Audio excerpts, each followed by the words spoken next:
ప్రాంతంలో మొత్తం 12 మార్కెట్ యార్డులు ఉన్నట్లు నర్సరావుపేట ఎంపీ శ్రీకృష్ణదేవరాయలు పేర్కొన్నారు. మిర్చి రైతులు తమ నియోజకవర్గం నుంచి గుంటూరు మిర్చి యార్డుకు మిర్చిని తీసుకువెళ్లడం వ్యయ ప్రయాసాలతో కూడుకున్నదన్నారు.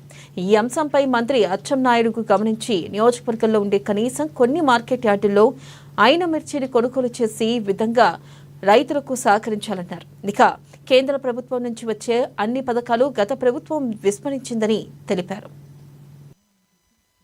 గారికి 75వ జన్మదిన శుభాకాంక్షలు తెలియజేసుకుంటా ఉన్నాను.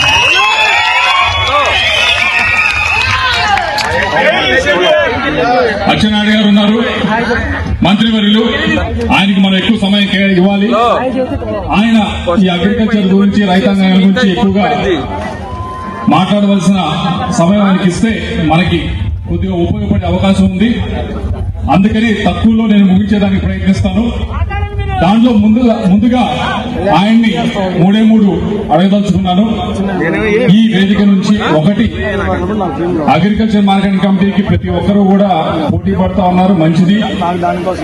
ఇక్కడే కాదు, ప్రతి మార్కెటింగ్ కమిటీ దగ్గర డైరెక్టర్ అవ్వాలి, చైర్మన్ అవ్వాలని. కానీ దాదాపుగా ఎక్కువ అగ్రికల్చర్ మార్కెటింగ్ కమిటీ చూస్తే ఇప్పుడు అడుగుతా ఉన్నారు, దానికి సంబంధించిన ఆఫీసర్ ఎంత మాత్రం ట్రాన్సాక్షన్స్ అవుతున్నాయి, ఎంత మాత్రం రైతాంగం దీంట్లో ఇన్వాల్వ్ అయి ఉన్నారు అని. దాదాపుగా అగ్రికల్చర్ మార్కెటింగ్ కంపెనీలు అనేవి ఎక్కువ శాతం తక్కువ పనిచేస్తూ మూలలు పడిన పరిస్థితి ఈ రోజు గమనిస్తా ఉన్నాం. దాంట్లో భాగంగా అచ్చెన్నాయుడు గారి వేదిక మీద ఉన్నారు కాబట్టి ఒకటి ముఖ్యమైనది, మొదటిది ఏదైతే మార్కెటింగ్ యార్డులో మాకు దాదాపుగా 12 ఉన్నాయి మా పార్లమెంట్ కి సంబంధించి.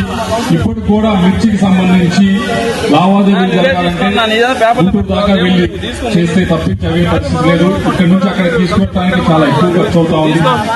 అన్ని 12లో కాకపోయినా 12 మార్కెటింగ్ యార్డులో కాకపోయినా కనీసం నియోజకవర్గం ఒక దగ్గర ఉన్న